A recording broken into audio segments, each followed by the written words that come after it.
Capítulo 1. La primera desaparición. Nunca olvidaré aquella misa. La iglesia estaba llena. Las velas chisporroteaban con un murmullo extraño y el incienso parecía más denso de lo habitual, como si pesara sobre los hombros de todos. Yo, el padre Esteban, abrí el Evangelio para leer el pasaje del día, y lo que vi me heló la sangre. El texto no estaba allí, donde debería estar la parábola. Solo había un espacio vacío, una página blanca, limpia, como si nunca hubiera sido escrita. Parpadeé varias veces, convencido de que era un error, que mis ojos cansados me traicionaban. Pero no. El silencio que cayó sobre la iglesia fue absoluto, porque todos habían notado que yo no leía nada, que mis labios se habían quedado mudos. En ese instante, un grito desgarró el aire. Era Mateo, el panadero del pueblo, que cayó de rodillas en el primer banco, temblando como si una fuerza invisible lo hubiese arrastrado. «He pecado», clamó con voz rota. «He robado trigo de los huérfanos». Su confesión espontánea dejó a todos petrificados. Y mientras él lloraba, yo bajé la vista al Evangelio. Las letras habían regresado, como si hubieran esperado esa confesión para reaparecer. Un escalofrío recorrió mi espalda.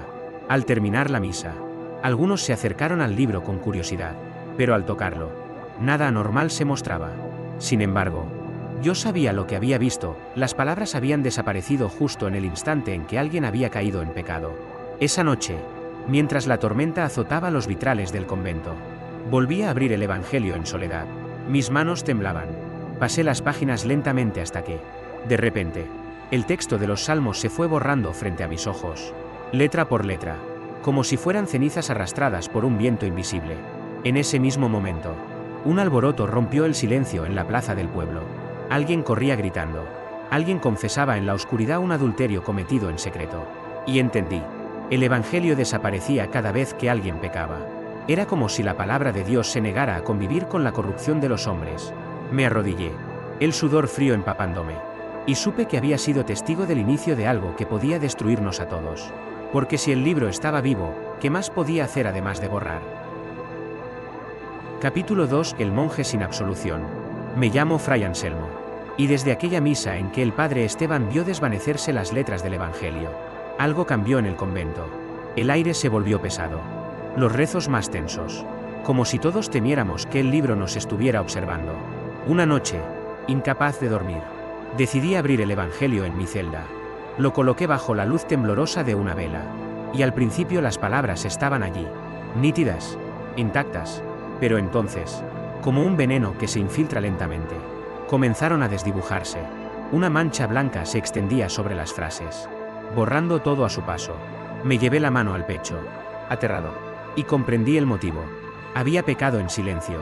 Había permitido que pensamientos impuros me tentaran durante la oración. Ni siquiera los había dicho en voz alta. Pero el Evangelio lo sabía. El libro me acusaba sin compasión. Me arrodillé en el suelo frío y recité el Padre Nuestro con fervor. Quise llorar. Quise pedir perdón. Sin embargo, cada palabra de súplica que salía de mis labios hacía desaparecer más páginas. El Evangelio me negaba la absolución. Era como si cada rezo envenenado por mi debilidad solo confirmara mi culpa. De pronto escuché golpes en la puerta de la celda. Era el padre Esteban, pálido, jadeante. ¿Lo viste también?, preguntó, con voz quebrada. No tuve que responder. El libro abierto sobre mi mesa mostraba páginas en blanco que antes contenían las bienaventuranzas. Esteban me miró con horror. No es solo el pecado de la acción, Anselmo. También los pensamientos son castigados. El silencio que siguió fue insoportable. Cada crujido de la madera, cada soplo de viento parecía un juicio en sí mismo. Entonces, algo imposible ocurrió. Las letras regresaron. Pero no eran negras, sino rojas, como escritas con sangre fresca. Formaban una frase que ninguno de los dos olvidaría jamás. No habrá perdón para el que peque en secreto. El Evangelio cerró sus tapas con un golpe seco, como si se hubiera hartado de nuestra debilidad. La vela se apagó en ese mismo instante, sumiendo la celda en la oscuridad más absoluta. Sentí un frío que no provenía de la noche, sino de dentro de mí, porque comprendí que, a partir de entonces, ni siquiera dentro de mi mente estaría a salvo.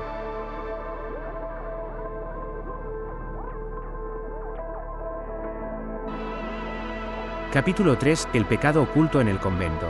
Las campanas del convento habían sonado 3 veces aquella madrugada, aunque no era hora de misa. Yo, Sor Lucía, fui la primera en salir de mi celda. todavía con el hábito torcido y la respiración entrecortada. El eco metálico se deslizaba por los pasillos como un presagio. En el altar, encontré al padre Esteban y a fray Anselmo rodeando el Evangelio. El libro estaba abierto. Y otra vez, las páginas estaban en blanco. Pero esta vez no era un vacío uniforme, en medio de la blancura. Se formaba un tenue reflejo, como un espejo turbio. Al acercarme, vi con claridad el rostro de una de mis hermanas, Sor Magdalena. No puede ser, susurré. Retrocediendo, el padre Esteban cerró los ojos, con las manos temblorosas. El libro no miente. Alguien ha pecado esta noche. Corrimos hacia la celda de Magdalena. Ella estaba de rodillas, rezando frente a un crucifijo. Pero al vernos, su rostro se descompuso. Entre lágrimas, confesó lo impensable: había mentido en el rezo comunitario de la víspera. Había prometido pureza en pensamiento, mientras su corazón ardía por un deseo secreto.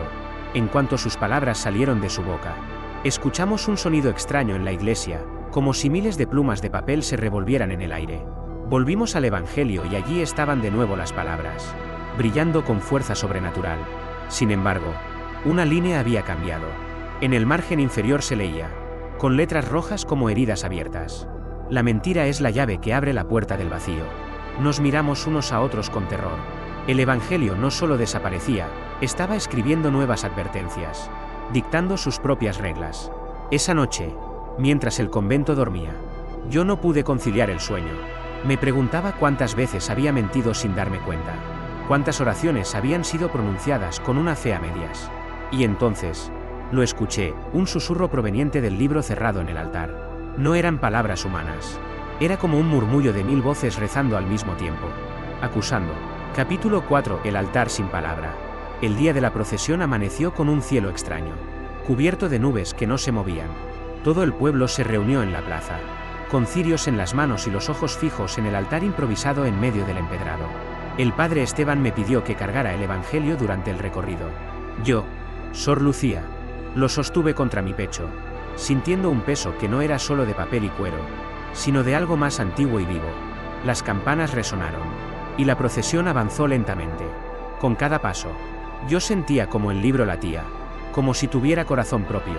Y entonces ocurrió. Las páginas comenzaron a perder sus letras.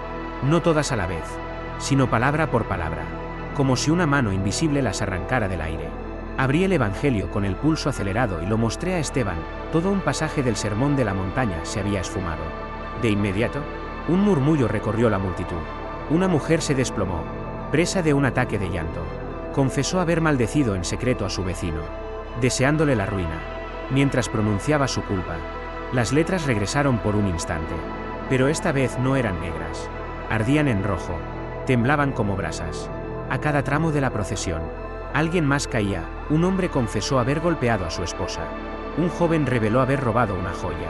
Una anciana admitió que había renegado de su fe. Y cada vez, el Evangelio respondía borrando un pasaje distinto. Cuando llegamos al altar central, el libro estaba casi vacío. Solo quedaban unas frases dispersas, como jirones de un mensaje incompleto. Todos se arrodillaron, clamando perdón, pero nada parecía detener el avance del vacío. Entonces, frente a toda la multitud, las páginas se cerraron solas con un estruendo que apagó los cirios. El silencio fue sepulcral. El Evangelio se abrió de nuevo por su cuenta. Y en la primera página, con letras negras y firmes, apareció una sentencia nueva. Cuando la palabra se extinga, el altar caerá. Un temblor sacudió la tierra bajo nuestros pies. El altar crujió como si fuera a derrumbarse. Y muchos huyeron gritando. Capítulo 5. El niño que leía lo prohibido. Nadie en el convento quería acercarse ya al Evangelio. Las monjas evitaban mirarlo. Los frailes rezaban con temor. Y hasta el padre Esteban lo mantenía cerrado bajo llave. Pero lo imposible ocurrió, un niño lo encontró. Era Tomás, hijo de la viuda del campanero. Apenas tenía 10 años. Y solía corretear por los pasillos del claustro con una inocencia que contrastaba con la pesadumbre de los adultos. Una tarde, mientras todos se reunían en el rezo, el pequeño se escabulló y encontró la llave del cofre donde guardaban el libro. Nadie sabe cómo, pero lo abrió. Cuando lo vimos entrar corriendo a la capilla, tenía el Evangelio abierto entre sus brazos. Su rostro estaba iluminado por un resplandor extraño. «Las letras están vivas», gritó. «Se mueven como si quisieran hablarme». Nos quedamos helados. Para nosotros, las páginas estaban en blanco. Pero Tomás, con los ojos brillantes, comenzó a leer en voz alta pasajes que ya no existían, palabras en rojo, frases torcidas, como heridas abiertas. El pecado aún no cometido será escrito en carne. Recitó con voz firme. Levantó la manga de su brazo derecho y vimos algo imposible, líneas de letras aparecían en su piel, como si fueran tatuajes ardientes. El Evangelio estaba escribiendo sobre lo que aún no había sucedido. El padre Esteban corrió a arrebatarle el libro, pero el niño se aferró con fuerza inhumana. Si lo cierro, desaparecerán, dijo entre sollozos. Y entonces yo también desapareceré. Lo miramos horrorizados, las letras en su piel palpitaban. Y poco a poco comenzaron a desvanecerse. Como las páginas del libro. Tomás gritó de dolor. Como si cada pecado borrado le arrancara un pedazo de alma. Al fin, Esteban logró cerrar el Evangelio. El niño cayó inconsciente, exhausto, con la piel limpia, como si nada hubiera ocurrido.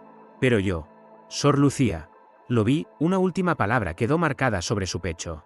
Invisible para los demás.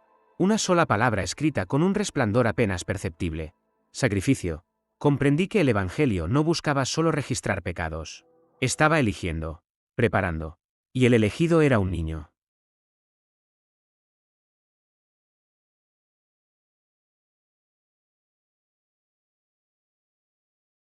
Capítulo 6. La confesión interrumpida. El confesonario olía a madera húmeda y a incienso apagado. Era medianoche cuando un hombre golpeó las puertas de la iglesia, rogando ver al padre Esteban. Yo estaba allí, escondida en la penumbra, observando. El hombre, de rostro desencajado y manos ensangrentadas, cayó de rodillas suplicando. Necesito confesarme, si no lo hago ahora, me perderé para siempre. El padre Esteban lo condujo al confesonario. El Evangelio, colocado sobre el reclinatorio, parecía esperar. Yo contuve la respiración cuando el hombre comenzó a hablar. He robado, dijo. Y en ese instante las primeras líneas del libro se borraron. He mentido, otra página desapareció. He golpeado a mi propio hijo, y un párrafo entero se evaporó. Como humo, cada palabra arrancaba un fragmento del Evangelio. Yo veía con horror cómo el libro se consumía con la confesión, como si absorber su pecado lo devorara a la vez. El hombre lloraba, pero no paraba. He deseado a la esposa de mi hermano, y ya casi nada quedaba escrito. El padre Esteban lo interrumpió, desesperado. Detente, si sigues, el Evangelio morirá contigo. Pero el hombre, poseído por un frenesí de culpa, gritó su último pecado. He matado. Con esa palabra, todas las páginas quedaron en blanco. Un silencio mortal envolvió el confesonario. Entonces ocurrió lo impensable, el hombre abrió la boca para seguir hablando. Pero ningún sonido salió. Su voz había desaparecido, robada por el mismo vacío que borró el Evangelio. Se llevó las manos a la garganta, jadeando en un silencio espantoso, hasta que cayó de rodillas, incapaz de articular palabra. Había confesado todo, y ya no tenía voz. El padre Esteban temblaba. Yo lo vi tomar el libro y abrirlo de nuevo, esperando un milagro. En la última página, solitaria, había surgido una frase en rojo ardiente. Quien derrame toda su culpa, perderá su voz, y será condenado al silencio eterno. El eco de esas letras ardía en mis oídos, como si hubieran sido escritas para todos nosotros. Comprendí que la confesión, que debería liberar, ahora era un camino hacia la desaparición.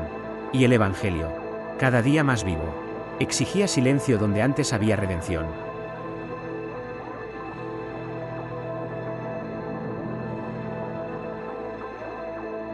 Capítulo 7. La sangre que escribía sola. El Evangelio había permanecido en silencio durante días. Sus páginas blancas como un cadáver sin alma. Todos en el convento lo evitábamos, temiendo que al abrirlo nos arrancara un secreto oculto. Pero la calma era apenas un engaño. Una madrugada, cuando el viento hacía temblar las vidrieras, escuché un sonido húmedo, como gotas cayendo sobre piedra. Seguí el rastro hasta el altar y allí lo vi, el libro abierto por sí mismo. Las páginas estaban siendo escritas, no con tinta, sino con líneas de sangre fresca que brotaban de la nada. Me acerqué, horrorizada, y observé cómo la sangre formaba palabras retorcidas, como si fueran heridas abiertas sobre el papel. El próximo pecado será anticipado. De pronto, las letras comenzaron a desplazarse, creando nombres. El primero que apareció me dejó sin aliento, Sor Magdalena. Ella estaba en la capilla, rezando, con las manos temblorosas. Cuando pronuncié su nombre, levantó la mirada y gritó. Sus palmas sangraban sin herida visible, como si la sangre hubiese sido arrancada de dentro para escribir el Evangelio. Las páginas siguieron escribiendo solas. Otro nombre, Fray Anselmo. El fraile entró corriendo, atraído por los gritos, y cayó de rodillas al ver su nombre brillar en rojo sobre el libro. «No he hecho nada aún», clamó. «No he pecado». Pero en ese instante, sus ojos se desviaron hacia mí, y entendí. Su pensamiento lo había traicionado. El Evangelio no esperaba la acción. Detectaba el deseo antes de que naciera. La sangre siguió corriendo, más abundante, empapando los bordes del papel, hasta que las letras se alzaron como si quisieran desprenderse del libro. En el aire quedó escrita una frase imposible de olvidar. El pecado aún no cometido ya tiene precio. Las velas se apagaron todas a la vez. La iglesia quedó en sombras. Y el Evangelio cerró sus tapas con un estruendo que retumbó como un trueno. Al abrirlo de nuevo, las páginas estaban secas, limpias, como si nada hubiera ocurrido. Pero en el suelo, bajo el altar, quedaban gotas de sangre que nadie podía limpiar. Y cada vez que intentábamos borrarlas, regresaban al instante, recordándonos que el Evangelio no solo registraba pecados pasados, también señalaba el futuro, exigiendo la sangre antes de que la culpa naciera. Capítulo 8. La mujer que no podía rezar. Yo no era monja, ni sierva del convento. Mi nombre es Isabel, y toda mi vida había buscado refugio en la oración. Cuando las desgracias me golpeaban, la muerte de mi esposo, la enfermedad de mis hijos, el hambre que nos devoraba, siempre encontraba consuelo en las palabras del Evangelio. Pero aquella noche, cuando lo abrí con mis propias manos, comprendí que ya nada era igual. El libro descansaba sobre el altar, aparentemente inofensivo. Me acerqué con respeto, besé su cubierta y recé el Ave María. Apenas lo abrí, un calor extraño me recorrió los brazos. Las letras comenzaron a brillar y después, en cuestión de segundos, se convirtieron en polvo. Sí, polvo. Cada palabra se deshacía como ceniza en mis dedos. Intenté soplar, rezar más fuerte, llorar, pero mientras más oraba, más rápido se consumía el texto. El Evangelio parecía rehusarse a ser leído por mí. El padre Esteban me observaba desde la penumbra, con el rostro desencajado. ¿Qué has ocultado, hija mía?, me preguntó con voz temblorosa. Quise negarlo, pero mis labios se cerraron. Y fue entonces cuando lo comprendí. Mi pecado no era mío solamente, sino de mis ancestros. Una marca invisible recorría mi sangre. Un juramento roto hacía generaciones. Y ahora el Evangelio lo castigaba en mí. Me arrodillé, clamando misericordia. Pero en cuanto pronuncié la primera súplica, el libro ardió con un resplandor apagado y se cerró de golpe, esparciendo una nube de ceniza gris que cubrió mis manos y mi rostro. La piel me quemaba como si hubiera tocado fuego. «No puedo rezar», grité desesperada. «Dios no me escucha».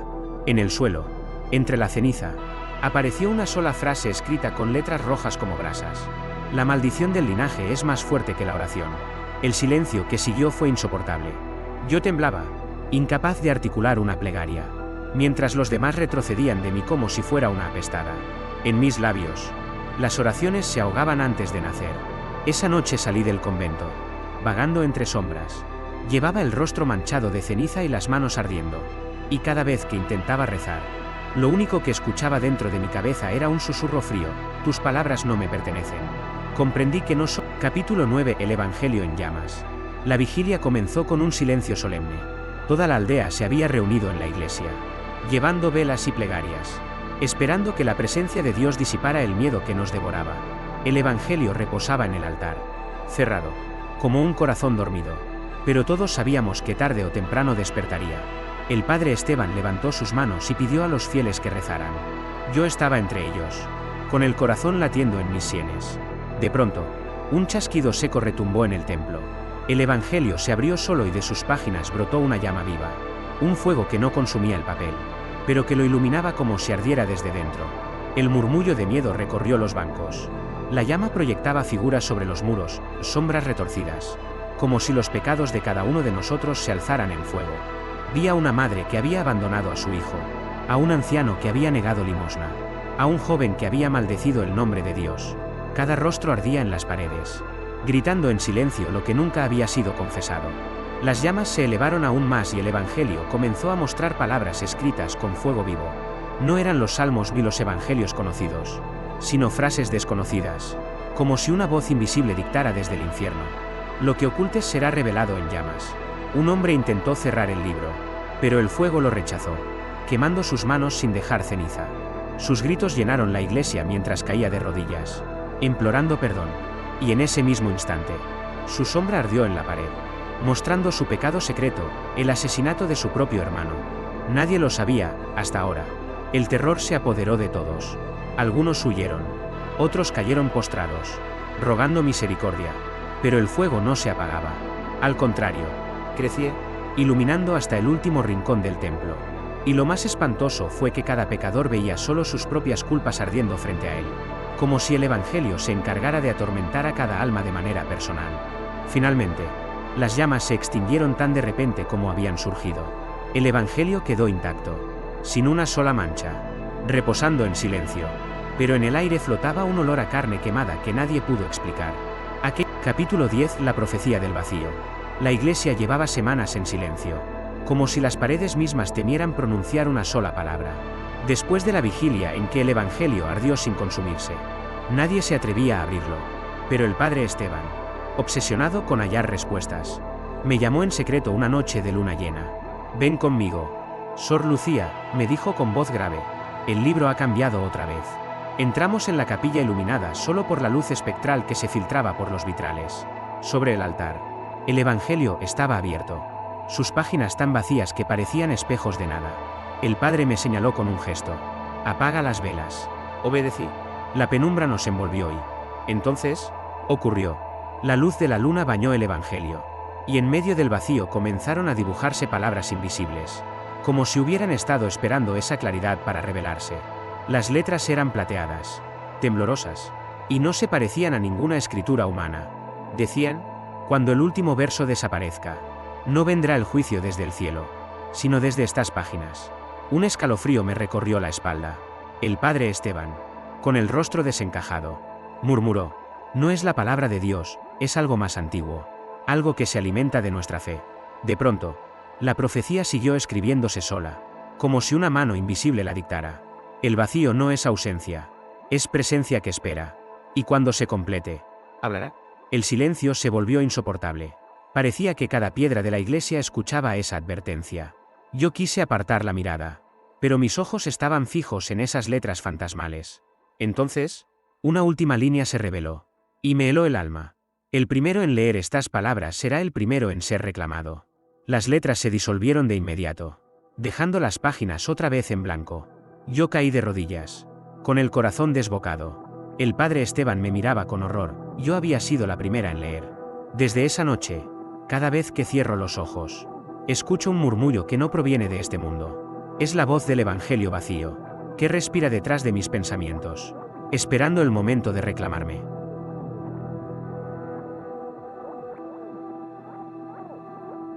Capítulo 11. Los muertos que regresan. Desde que la profecía se reveló bajo la luna, no he podido dormir. El silencio del convento está cargado de murmullos invisibles, como si alguien rezara en lenguas que no pertenecen a este mundo. El padre Esteban me evita. Sabe que fui yo quien leyó primero las palabras malditas, y que el Evangelio me ha señalado. Pero lo peor comenzó anoche. El libro estaba cerrado en el altar, custodiado por candados y cadenas, cuando escuchamos un estrépito metálico. Las cerraduras se abrieron solas y el Evangelio se desplegó de golpe, mostrando sus páginas vacías.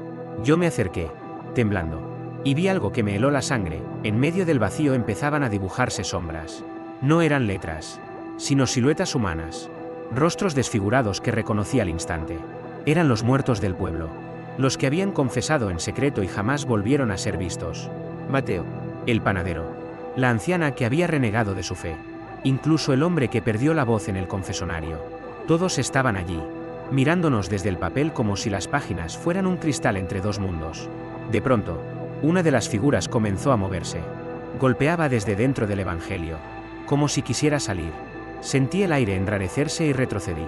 Pero ya era tarde. Escuchamos sus voces, sus gritos sofocados, llamando nuestros nombres. No nos dejaron descansar. Clamaban: «El vacío nos reclama». Gemían. El padre Esteban cayó de rodillas, con las manos en la cabeza. «No son almas», susurró. «Son condenados atrapados en la palabra que se deshizo». Las sombras se multiplicaban. Cada página revelaba más rostros, más cuerpos retorcidos, como si el Evangelio hubiera coleccionado a cada pecador desaparecido. Y entonces, una línea de fuego apareció bajo esas imágenes. La muerte no los libera. El pecado los conserva. El libro se cerró con violencia, pero el eco de los gritos permaneció en la iglesia, vibrando en las paredes, colándose en nuestros huesos. Esa noche, ninguno de nosotros durmió. Sabíamos que no solo los vivos estaban vigilados, ahora también los muertos, devorados por el Evangelio, regresaban para recordarnos que no había escapatoria ni en la tumba.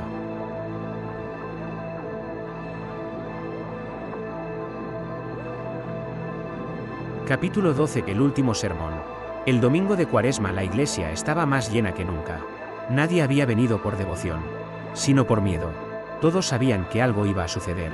El Evangelio, encadenado sobre el altar, parecía latir bajo el hierro como un corazón vivo. El padre Esteban subió al púlpito con el rostro pálido. Su voz se quebró al decir: «Hoy, no hablaré yo». En ese instante, las cadenas se soltaron con un estrépito y el Evangelio se abrió por sí mismo. Las páginas estaban completamente en blanco. La congregación contuvo la respiración. Entonces, una voz invisible, profunda y terrible, comenzó a resonar en la iglesia. No venía de la boca de Esteban ni de nadie presente. Surgía directamente del libro. «Tú, mujer, que escondiste pan robado bajo tu falda». La aludida gritó y se derrumbó en el banco. La voz siguió, implacable. «Tú, joven, que juraste amor en falso mientras sembrabas traición». El muchacho se llevó las manos al rostro.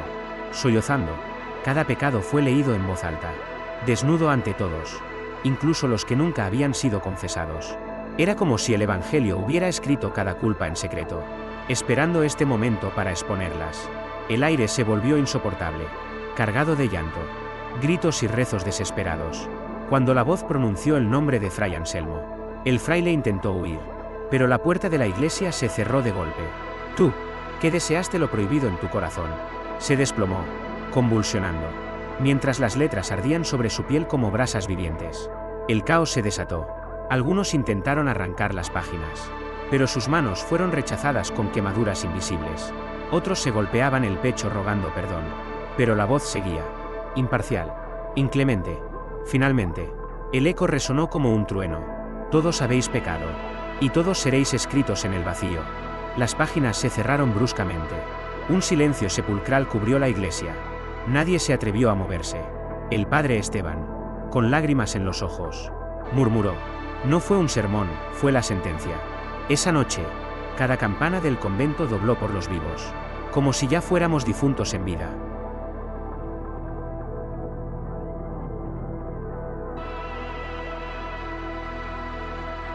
Capítulo 13. El pueblo sin palabra. Después del último sermón, el silencio se volvió insoportable.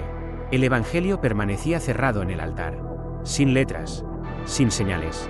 Al abrirlo, solo había un blanco infinito, como un abismo que absorbía la mirada. Y pronto descubrimos que no solo el libro estaba vacío, el pueblo entero comenzaba a quedarse sin palabra. La primera en notarlo fue la anciana costurera. Una tarde intentó rezar un Ave María, pero de su boca no salió sonido alguno. Luego, los niños que solían correr por la plaza empezaron a jugar sin reír ni gritar. Sus labios se movían, pero el aire estaba mudo. El miedo se extendió como un veneno invisible. En las misas, el padre Esteban pronunciaba las oraciones, pero lo que escuchábamos era un eco roto, apenas un murmullo que se deshacía antes de llegar a nuestros oídos. El Evangelio, en su vacío, parecía devorar nuestras voces, igual que había devorado sus propias palabras. Pronto, las calles quedaron habitadas por un silencio antinatural. Ni los animales se atrevían a alzar sonido. Los perros abrían las fauces sin ladrar. Los gallos batían las alas sin cantar. Era como si el vacío hubiera cubierto todo, borrando incluso el derecho a pronunciar vida. Yo misma lo sentí. Una noche quise rezar para pedir fuerza, pero al abrir la boca, nada salió. La oración se quedó atrapada en mi garganta, como si una mano invisible me la arrancara antes de nacer. Caí de rodillas, sofocada, con lágrimas corriendo por mi rostro. Fue entonces cuando vi las paredes de la iglesia. El blanco del Evangelio se reflejaba en ellas, extendiéndose como una mancha. Sobre los muros comenzaron a aparecer frases que nunca escribimos, trazadas con la misma nada. Sin palabra, no hay fe. Sin fe, solo queda el vacío. La gente huyó aterrada, algunos golpeándose el pecho en un intento desesperado por recuperar la voz. Pero nada funcionó. El pueblo entero estaba condenado al silencio, como si nuestras almas hubieran sido borradas de la creación. El padre Esteban, capítulo 14, la revelación que condena. Escribo estas palabras en la penumbra de mi celda, con la poca tinta que queda, aunque sé que pronto también desaparecerán. El Evangelio ya no señala a los demás, ahora me señala a mí. Todo comenzó cuando lo abrí anoche bajo la tenue luz de una vela. Las páginas estaban en blanco, como siempre, pero al tocar la primera, sentí un calor vivo que me recorrió los dedos.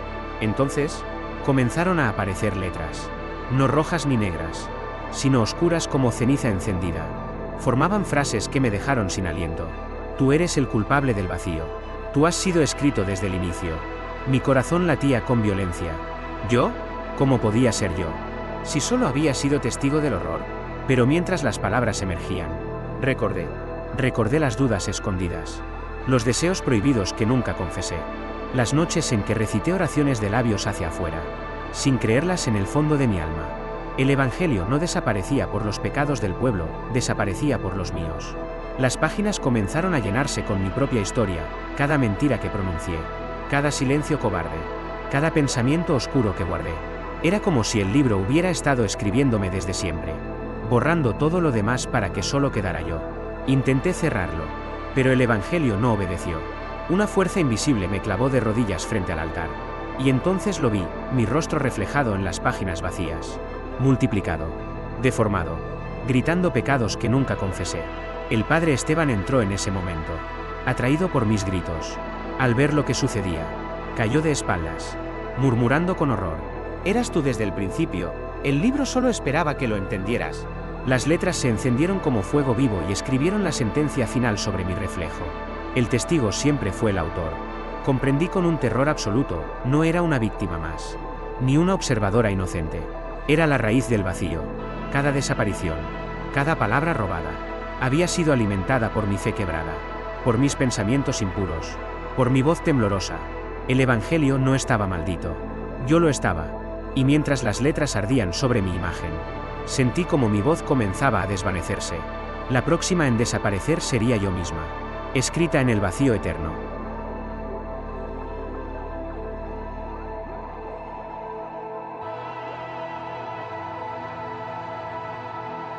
Capítulo 15. El silencio del Evangelio. La campana del convento dobló 3 veces al amanecer, aunque nadie la tocó. Yo, Sor Lucía, ya sabía que era por mí. La noche anterior había permanecido frente al Evangelio, incapaz de apartar la mirada de sus páginas en blanco. El aire estaba pesado, como si todo el templo respirara conmigo. El padre Esteban me acompañaba, pero su rostro era el de un hombre vencido.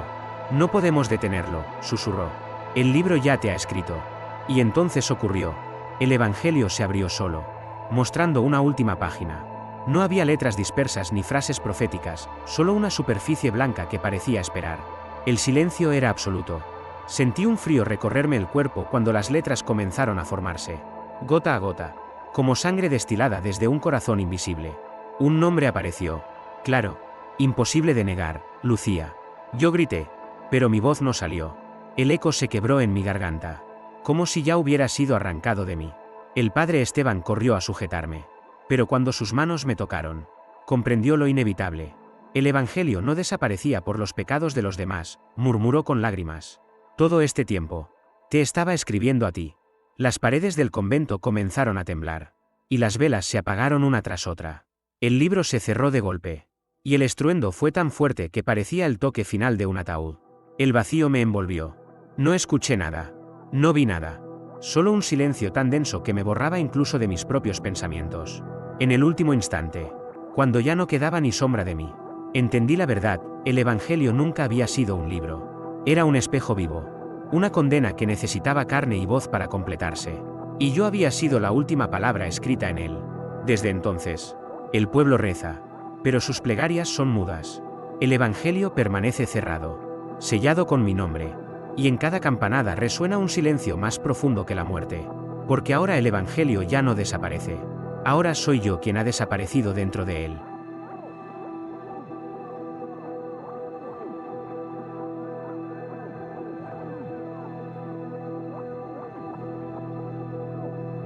Epílogo. El eco del vacío. El convento quedó abandonado. Nadie volvió a encender velas en su altar ni a tocar sus campanas. Los muros, ennegrecidos por el tiempo, guardan un silencio que pesa más que cualquier grito. Dicen que el Evangelio aún reposa allí, bajo una capa de polvo. Está cerrado, pero no muerto. Nadie se atreve a abrirlo, porque temen leer lo que ya está escrito en su interior. Algunos aseguran que, si uno se acerca demasiado, puede escuchar un murmullo ahogado, como una plegaria atrapada entre páginas que nunca debieron existir. Otros juran que, en las noches de luna llena, aparece un nombre escrito en la cubierta con letras rojas que laten como heridas abiertas. Siempre es el mismo, Lucía. El pueblo ha aprendido a callar. Ya no confiesan, ya no rezan, ya no buscan redención, porque todos saben que las palabras pueden desaparecer y con ellas, quien las pronuncie. Y así, en medio del silencio, el Evangelio espera, no para ser leído, sino para escribir el próximo nombre, quizás el tuyo.